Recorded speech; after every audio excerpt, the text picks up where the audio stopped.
The decision earned immediate criticism by those who charge that revisiting the plan means pandering to a few large energy interests.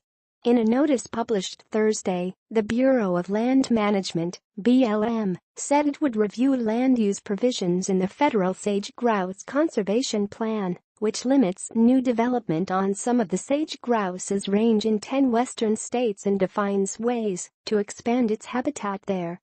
BLM is also set to reverse an Obama administration effort to block mining on 10 million acres of land in 6 western states.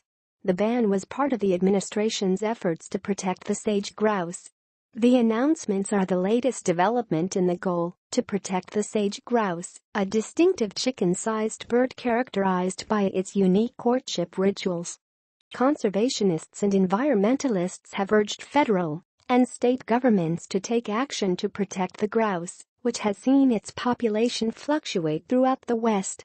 Researchers say the bird's population has declined from millions decades ago to between 200,000 and 5 million today, largely due to habitat loss.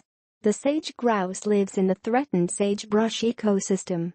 The Interior Department in 2015 decided not to extend Endangered Species Act protections to the bird. A key aspect of that decision was the land management plan released by the federal and state officials earlier that year.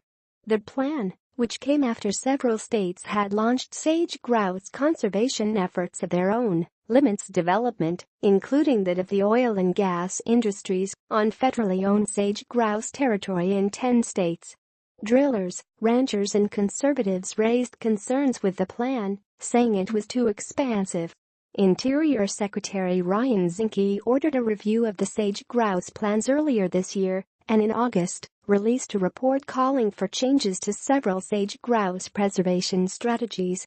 I am particularly interested in assisting the states in setting sage-grouse population objectives to improve management of the species, Zinke wrote in a letter then.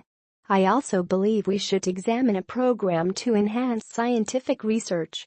Conservationists on Thursday immediately slammed the decision to revisit the strategy.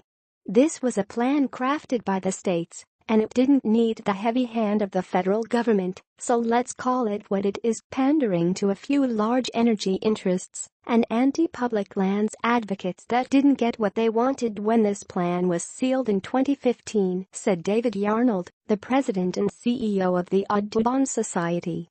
There's no other explanation for violating states' rights and core GOP principles, he continued.